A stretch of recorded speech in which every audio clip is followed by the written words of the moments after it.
Hi, everyone. Welcome to today's webinar. You flipped the switch on Microsoft Teams. Now what? I'm Teresa Resick, Vice President of Market Intelligence at AIIM, and AIIM is your host and producer of today's event. And joining us today are AIIM President Peggy Winton, and from Quest Software we have Dave Barnett. And Quest Software is the underwriter of today's webinar, and we thank them very much for their support. And thank you all for taking the time to join us today.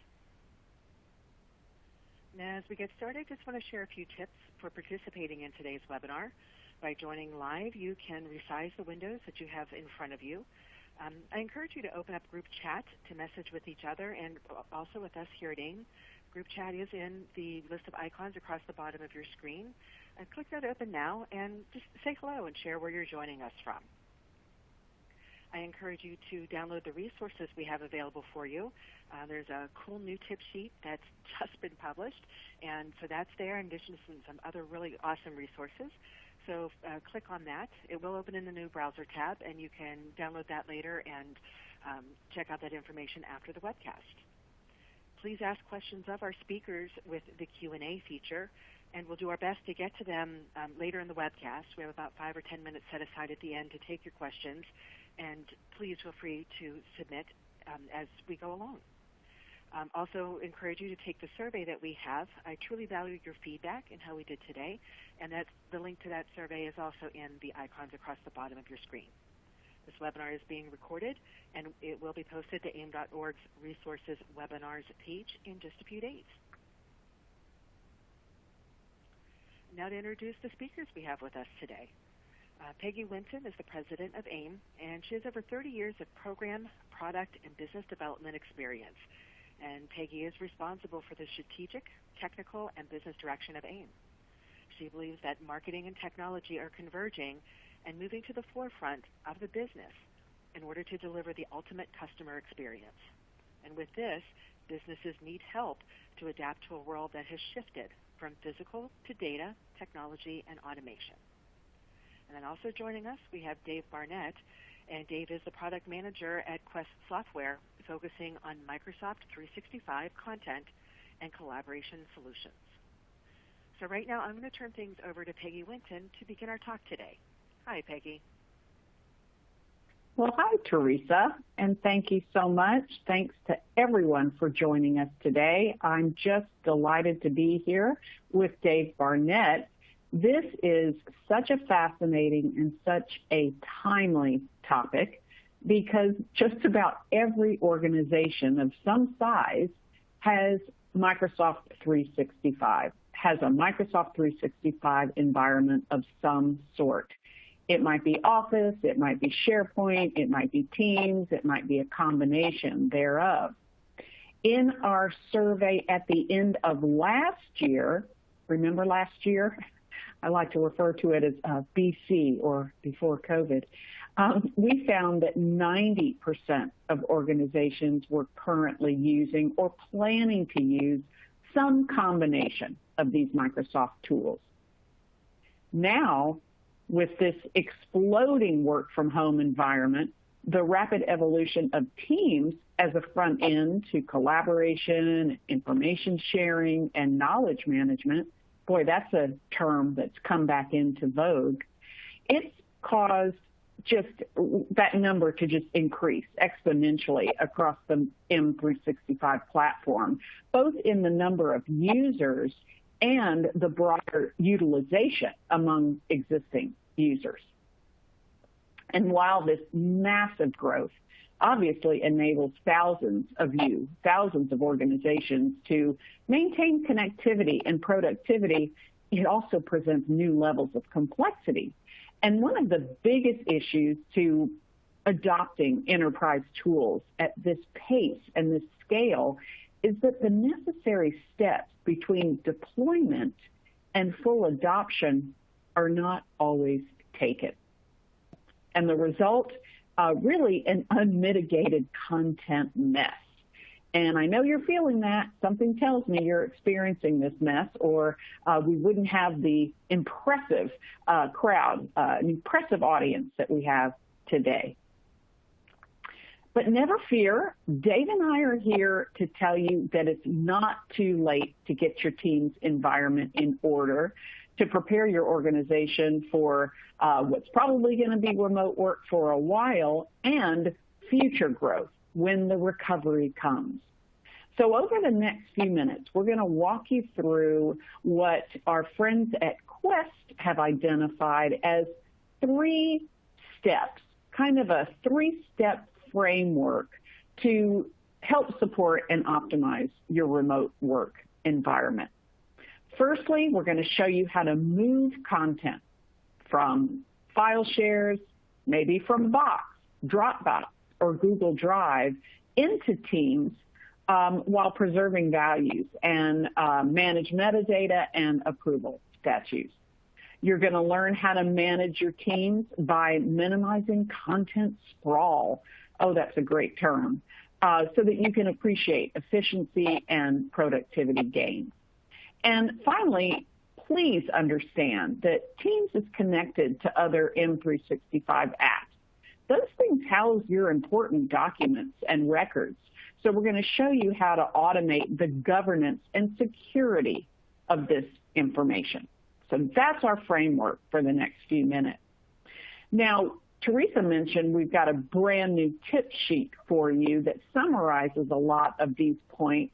We've also just received the preliminary results from extensive research on this very topic. We haven't published the full report yet. That's coming in just a few weeks, but I'm giving you a sneak peek today. So I'm really excited to be sharing the most relevant and interesting data points that focus in on Teams itself. And the responses that we've already received are from 250 users. And these are users that are self-described M365 users at some level. So let's face it, the pandemic has caused so many organizations to just grasp for new solutions to their work-from-home demands. And our latest research confirms this. Most organizations were simply not prepared for remote work. In fact, only 1 in 3 were prepared. So Dave, this is a good time to ask you, when you talk to your customers, in what areas were they most unprepared, and why do you think that is? Thanks, Peggy. Yeah, I think that's a great question. When we look at this chart and some of the results that you pulled back, it's obvious that some organizations were struggling with really like entry-level problems like remote access being unavailable, having too many of their systems, 100% on-premise, or maybe just unoptimized, VPN hoops that they had to jump through. But for some of those that were a little further ahead, I think there were some challenges that came up for, especially for those that had made a rapid or very recent flight to the cloud. They ran into challenges sort of teaching these remote users where to access their content and how to use the new platform at the same time. And simultaneously, we have sort of extreme volumes of content that are being created.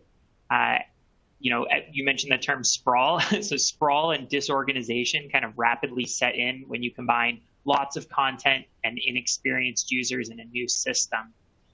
Many administrators have responded by locking everything down or totally shutting some of their features off, which has, further limited the preparedness and sort of the, happiness of users as they move to remote. And so I think there's been like this combination of, huge amounts of influx of data, users getting used to new platforms, complexity in provisioning access. This kind of combination has made it really difficult for organizations to say they've done a slam dunk job giving all of their employees access to collaborate.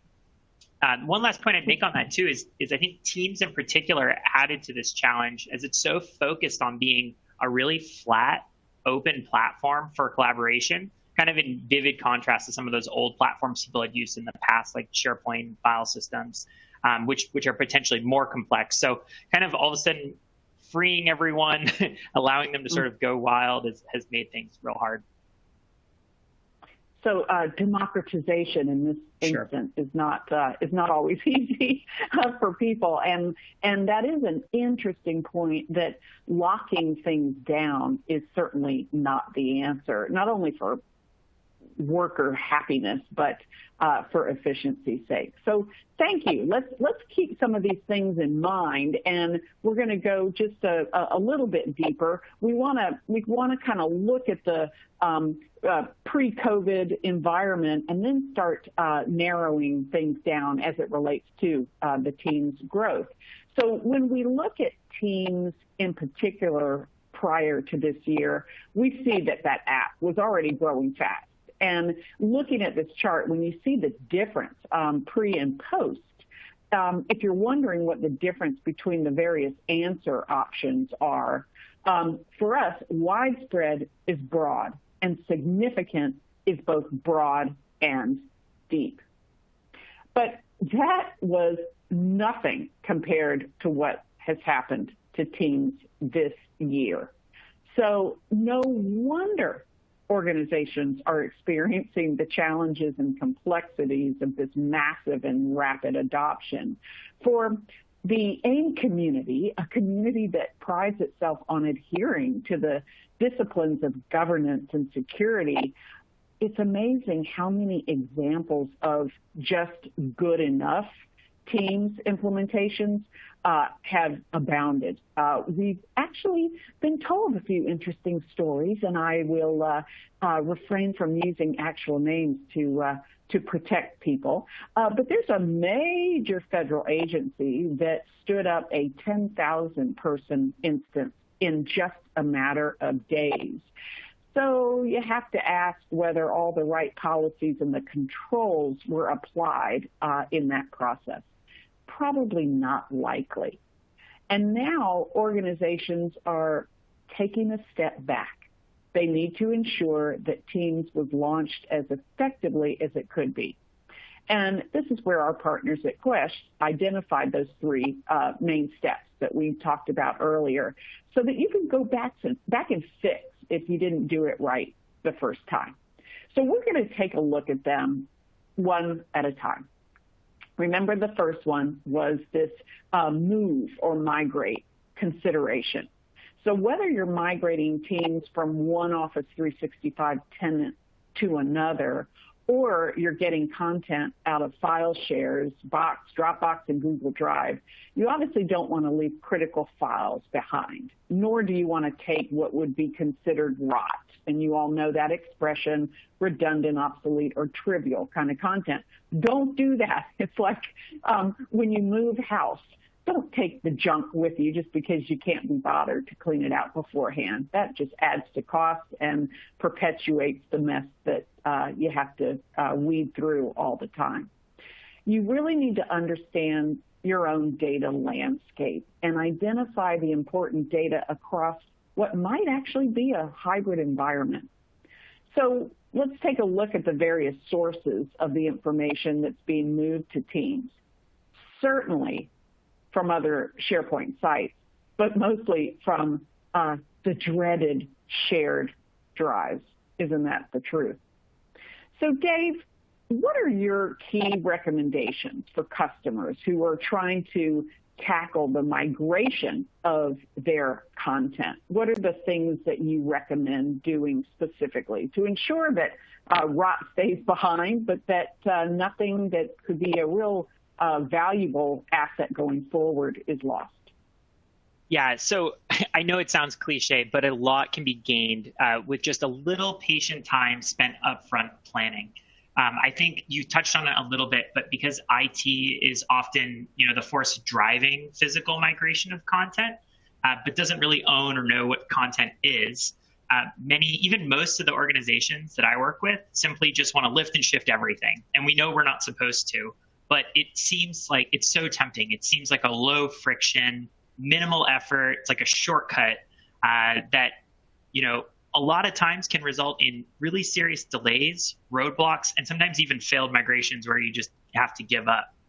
And even if lifting and shifting is successful, as you mentioned before, you might not be in love with the results if you're sitting on a bunch of garbage, or at least old and irrelevant content that your users don't want and don't need. So one of the things that we recommend is instead trying to delegate out or just work directly with your content owners to lay down sort of a skeleton of their new workspace. And so take things into account like accessibility, the required features, the permission structure that you want to have, set up, who's going to have access, how open they want to be to allowing other members of the organization in, as well as future growth. So we start with like the structure, and this applies whether you're going into something like SharePoint or Teams or other collaboration platforms. Mm-hmm.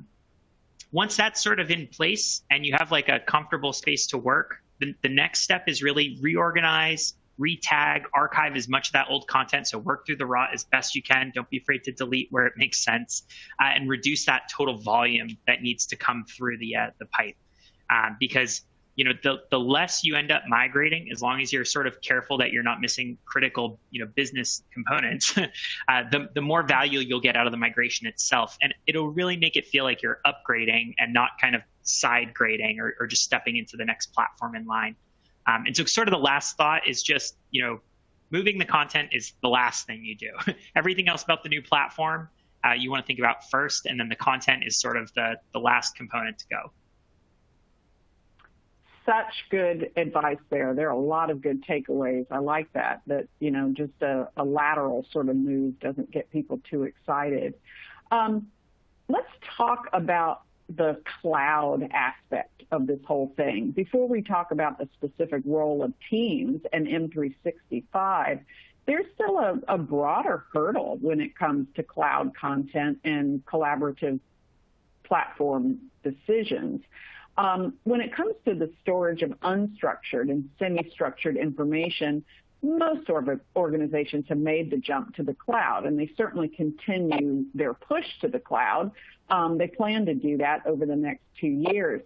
But surprisingly, more than half of the organizations we talk to say that the mere migration from on-premises to the cloud is a problem for them.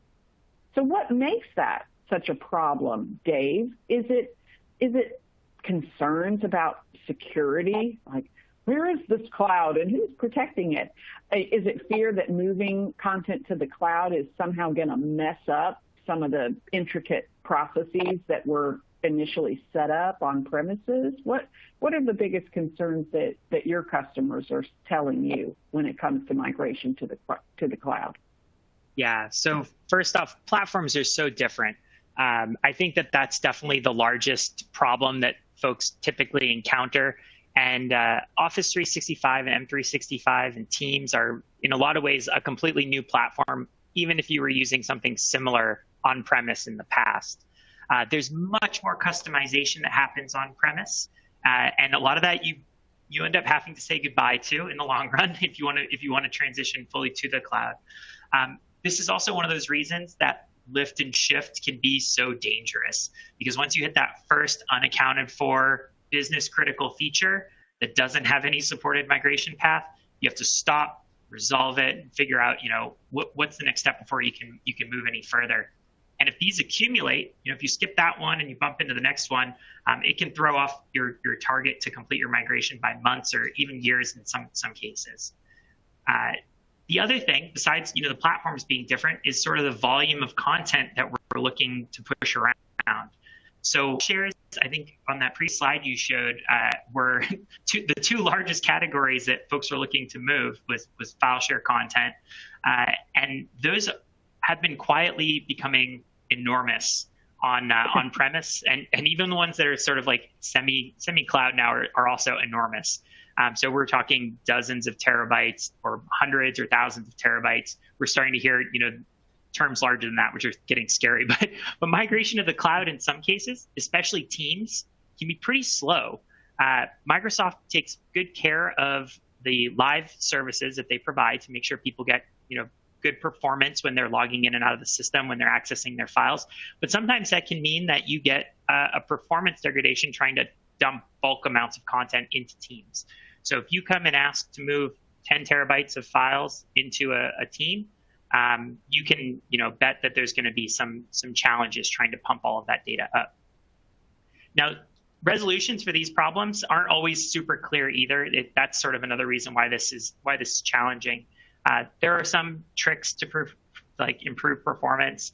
There's some tricks to sort of work around limitations for customization that doesn't have a supported migration path. Not for all.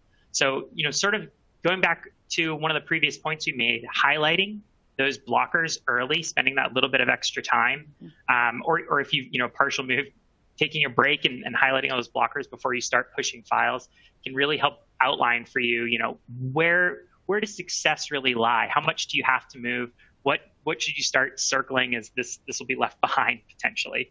Maybe you need to stay on premise for a little while longer.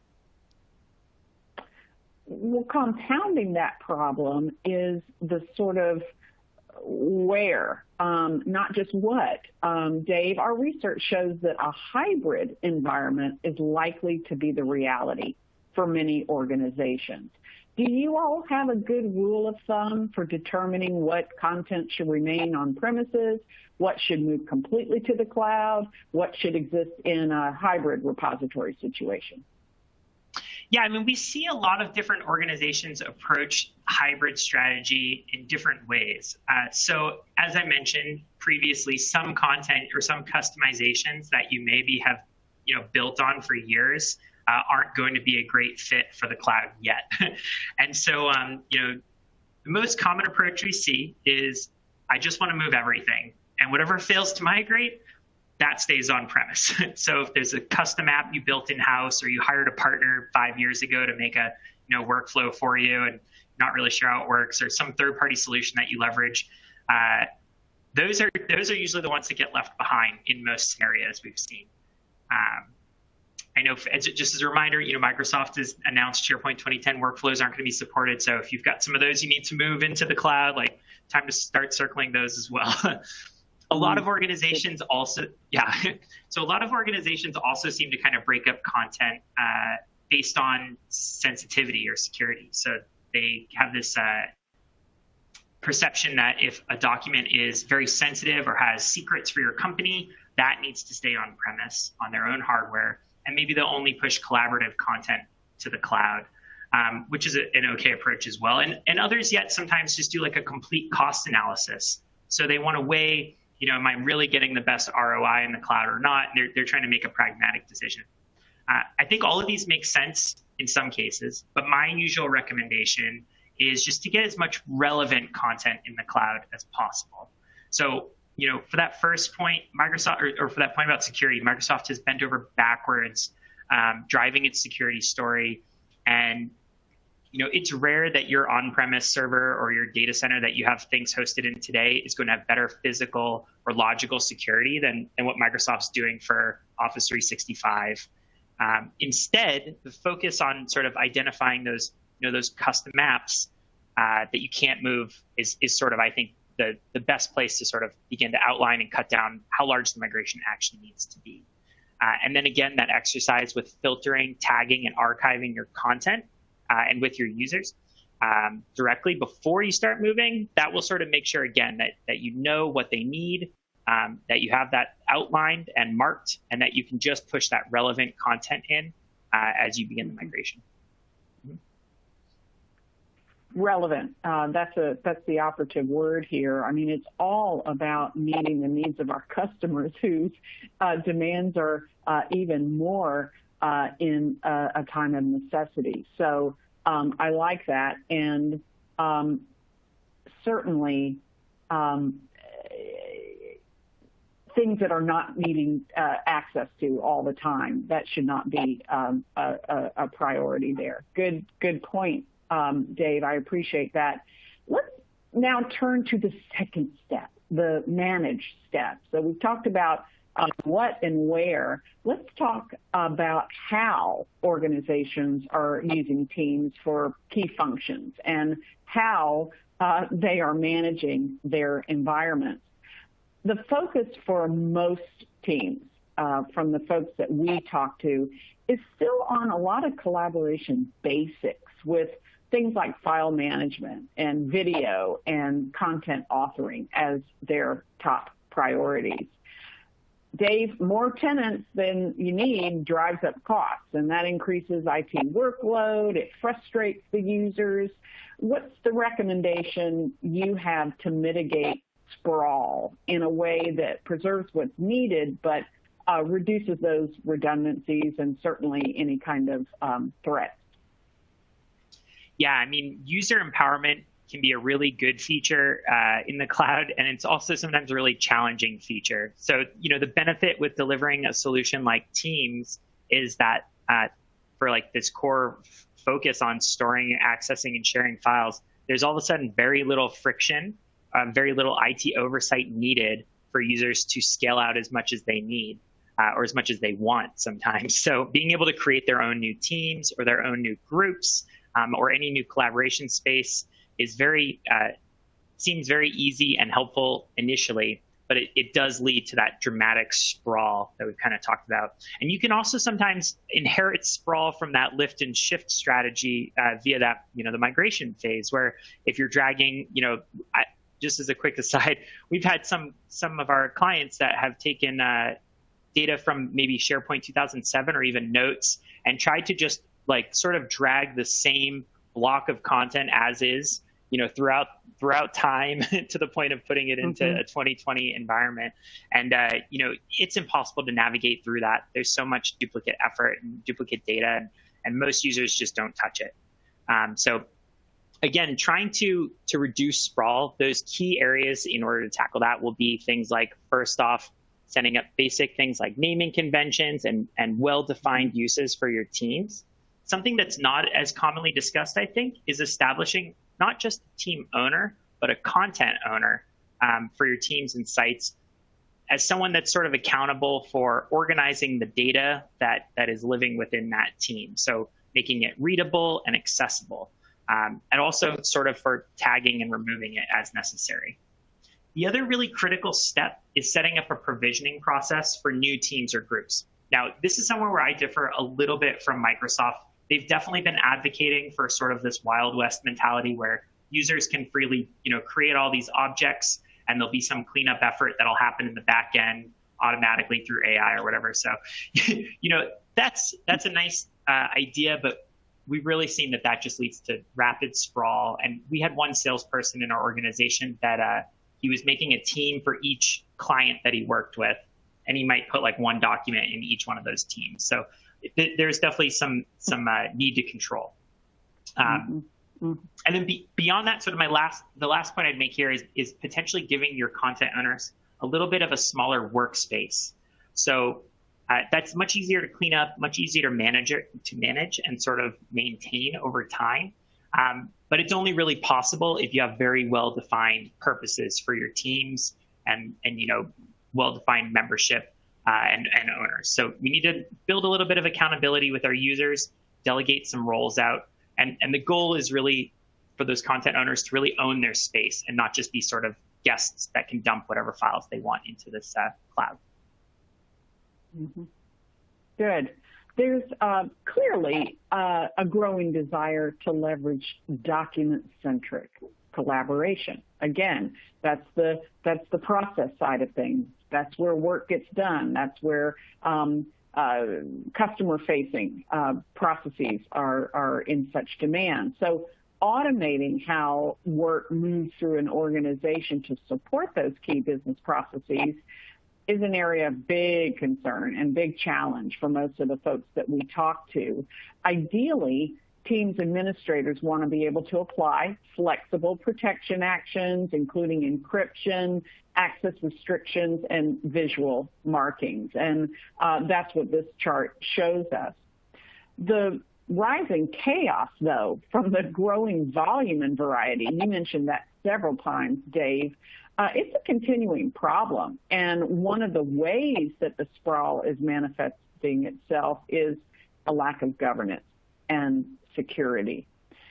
When it comes to using the records management capabilities that are already built in, that's protecting data and information effectively to really minimize those threats through access management, the organization users we talked to said that that's by far the top business driver, even over regulatory compliance concerns. And I think this just points again to the growth in the number of collaborators, both across and outside of the organization. So, Dave, with more remote users creating channels, adding guests, and sharing content, how do you ensure that the policies and the practices are met? Yeah, I mean, it's definitely a challenge that's ongoing. And, with a lot of the organizations that I work with, they're pretty comfortable with what Microsoft has been doing to reduce sort of external threat, protecting their data from some scary ghost hacker or something like that. But they're perhaps more concerned about sensitive data leaking out through less direct means, maybe accidentally because they've just mismanaged or, left a channel open or published a document into the wrong location in Teams where the whole org has access. And basically, what we see is many of the M365 features that are coming out are very well focused on the big picture, global e-discovery, global audit, global retention.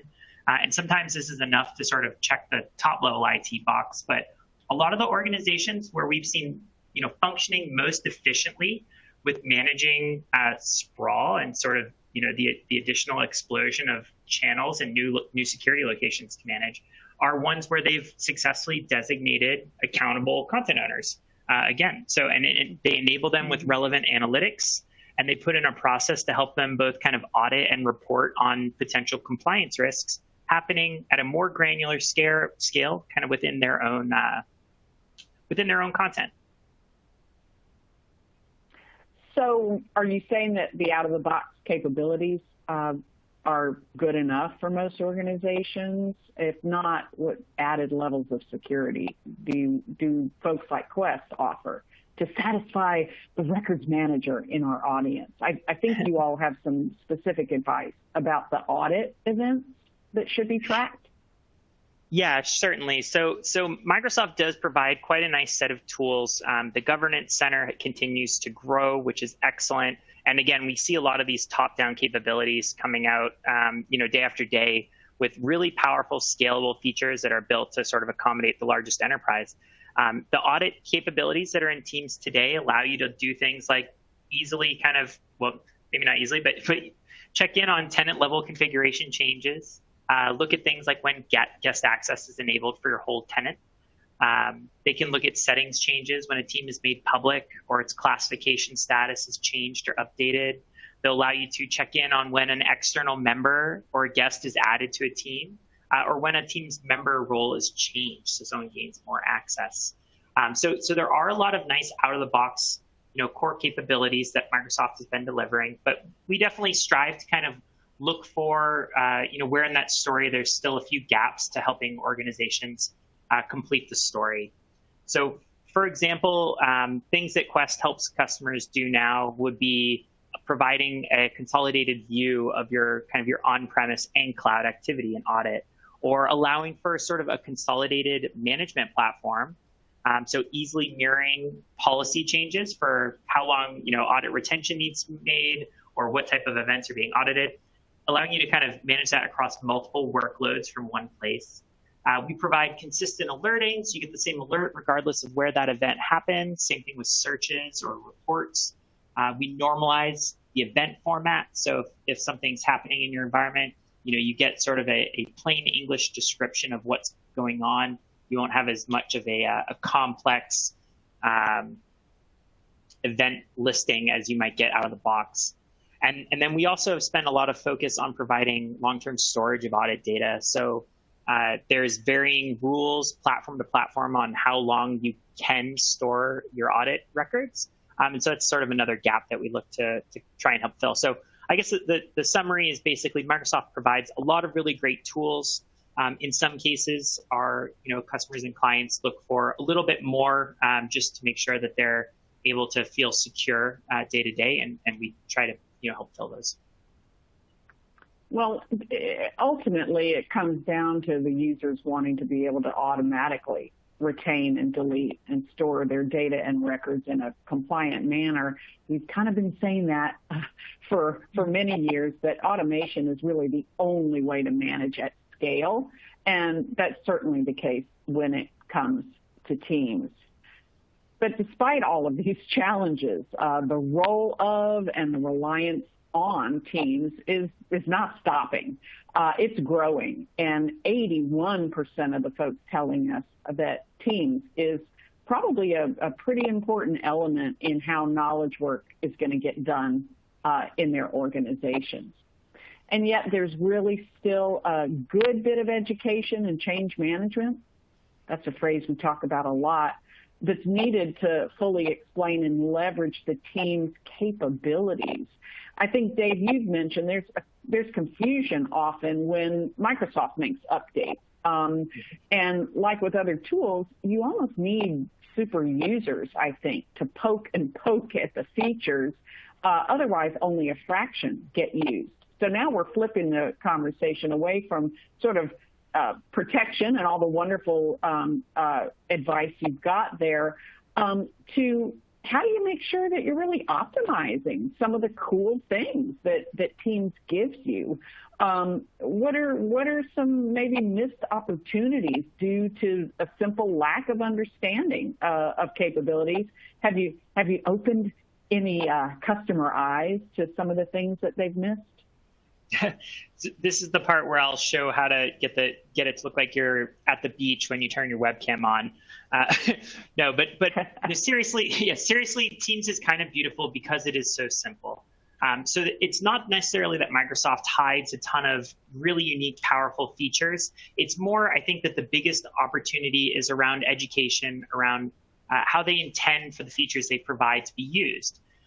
So really, just optimizing some of those basic steps can really greatly contribute to how, the findability or refindability of content. I always like to describe it as that. So this could mean something like when you have a conversation, using the reply feature instead of starting a new conversation to reply to it. It's a problem we see like every single day with users. It's just, you click the wrong box.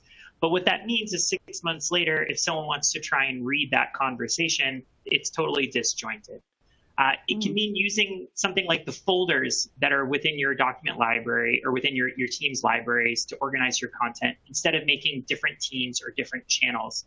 Microsoft's indicated that this is really how they want to structure and set up hierarchies in the product going forward. So making sure users know, foldering is okay again. We just spent the last 10 years telling them it wasn't in SharePoint, but this is what we want to do now in Teams. It could also be things like agreeing to make a team of very private people public and then leveraging private channels to still allow them to have those private conversations. We also recently saw this where there was a support team that really needed access to its developer team, or to the developers team, in order to see sort of release notes and documents and to provide feedback for in-progress releases. But the developers were very, very hesitant because they sometimes would talk about personal information in their team. Sometimes they would talk about support in their team. And the resolution was really to provide them, a private channel so we could increase the collaboration that was available, close that knowledge gap, but then still, provide some of this privacy. And probably the last thing that I would mention as, new features to look out for and exciting kind of underused elements is that while they're still in their infancy, I think there's going to be a really entertaining and powerful set of capabilities delivered by channel bots and some of the other third-party features that are starting to creep into the Teams store and apps system. We never really saw these kick off in Exchange, Skype, or SharePoint, but I think that those will be able to enable reminders in a way that's sort of better than the little notification icon.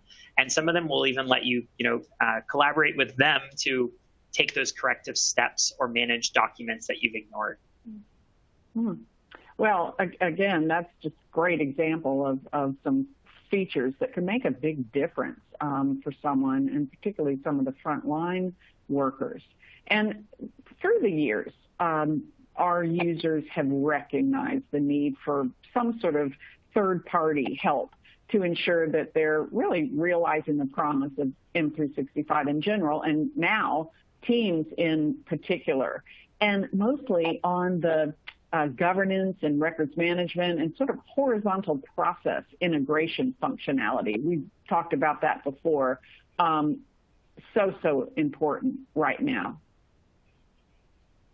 So Dave, if you had to really zero in on the value add that someone like Quest brings to the community, what would you say? Where can you really be the most help in realizing the promise of Teams? Sure. So yeah, it's a great question. So basically, just some quick background, Quest has been delivering software solutions aimed at solving Microsoft platform challenges for nearly 20 years. It's primarily been focused on management and migration of Active Directory. So anyone legacy, there's a few other tools floating around, but that's the big one. And with the explosive growth of Teams and M365 in general, we began to strategically explore how to help those same customers with sort of the new set of challenges arising around management of Teams lifecycle. So part of this focus led to the acquisition of Metalogic Software back in 2018 and then Binary Tree earlier this year, which have both helped kind of accelerate our expertise and knowledge around the types of content that we're trying to manage. So really, we're trying to allow our users to have a kind of an end-to-end lifecycle management suite that tackles migration, governance, audit reporting, utilization reporting, and recovery and backup, frankly, for teams. So while we're happy to provide any kind of point advice, our solutions are actually pretty much all-encompassing now for teams, and we continue to add to that suite over time as kind of new demands pop up. So just as a quick summary, kind of, although we offer a broad list of legacy and on-premise software, Quest is really driving its future towards a platform called OnDemand, which is basically software as a service that allows us to deliver on those Active Directory Teams and M365 kind of move, manage, and secure promises. So we've gone from like a very wide set of software to one application where we can scale and perform easy access for all of our customers. So we've mentioned Audit briefly before in this conversation as well. And just as a quick example, you could use something like our on-demand audit solution to monitor your on-premise Active Directory, file shares, on-premise SharePoint, as well as all of M365, including your Teams events from one browser that's accessible anywhere you take your computer. So hosting things like this is a really powerful solution. It's an evolution of some of the products that we've had in the past. And we're really excited to see where this takes us over the next few years. And just for anyone that's interested on learning a little bit more about Quest and kind of what we do today, we've got a couple links there for both the on-demand platform where you can manage sort of the whole Teams lifecycle, or our broader set of solutions kind of associated with Teams. And folks can click on that right now from the resources section. So please take advantage of that. And we did mention our tip sheet. Download that. Please remember that this slide deck and the replay are always available to you. But if you want a quick, easy snapshot and sort of a good reference PDF, download the tip sheet and keep that and refer to it often. So we're going to get to a few questions. We really appreciate that we've got just a few minutes here. And if we don't get to your question in some way, we will follow up after. Let's first ask, these are some very specific and really well thought out questions, Dave, so I'm going to put you on the spot here. Sure. Christopher asks, how long do you recommend that organizations retain MS Teams content like chat histories and team channels?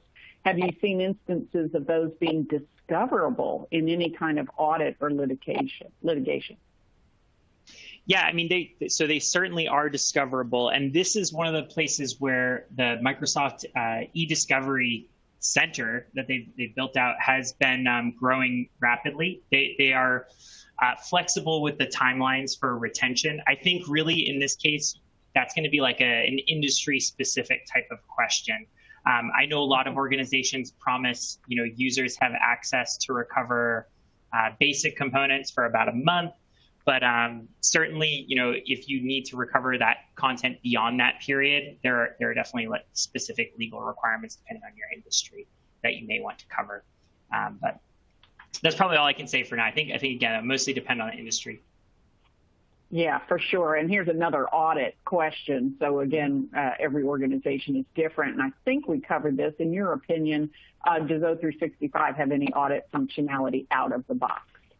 Yeah, it absolutely does. So you'll find that in the Compliance and Governance Center, there's a unified audit capability now in Office 365 that allows you right from that admin center to, if you have access, to go in and look for audit events from any number of different platforms.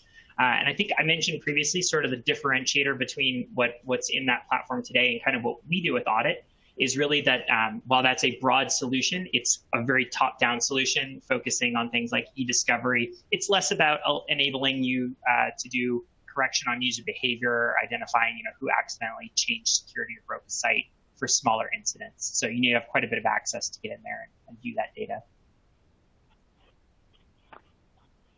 With regard to certain features and personalization, Mary Susan is asking how likely do you think that Microsoft is going to allow more of that for the look and feel for teams, for individuals? And she's referring to screen color display or greater accessibility features. Yeah, I mean, I'm sure that there'll be, I think we've already seen the dark mode come out and high contrast. There may be some other colorblind potential options that come out in the future as well. I don't think Microsoft is planning on going too crazy with additional customization or branding, although it's certainly a common request from organizations. So in the near term, just because their hit list is so long of other stability and performance improvements, as well as this, a huge backlog that they're leaning into for chat and video that will probably need to taken care of first. So accessibility, yes, but probably not as much for branding. I sure wish we had more time. There are several other excellent questions. As I mentioned, I promise that we will get those answers to you directly. You'll be hearing from Dave and his team. Really, really good questions. Some of them require longer time, even in the single answer, than what we have time for today. Not unique to Teams, AIIM does offer a learning opportunity. We have a course on implementing information management on SharePoint in Office 365. So if you want to take a deeper dive and learn about setting up records management for already deployed instances, this one is for you. So thank you, Dave. We have covered so much information over the last few minutes. And as we say goodbye to our great audience today, what is last thoughts or a final word of wisdom you'd like to leave people with? Sure. So, I mean, really, Teams is a great new solution to enable remote work and collaboration. I think it was a great step by Microsoft. What I would remind everyone is just keep your focus on limiting sprawl, improving findability, simplifying your security structure as much as is safe, and then designate and educate accountable content owners so that you can continuously work towards and iterate on that goal, because that'll be the key to getting the most value out of Teams. That's great. You heard it from Dave Barnett from Quest, one of those essential experts that are available to you to ensure that you are optimizing your teams as well as your full M365 environment. I want to do a shout out to all of you. Thank you. Please take our survey that's included in your resource section there. We really want to know how we did and what other programming you'd like for us to bring to you. Have to say a thanks to my colleague Teresa Resick and my colleague Sean McGauley, who is helping folks behind the scenes with technical issues. We love having you here, and we look forward to seeing you next time. Thank you so much. Bye-bye. Thanks. Bye.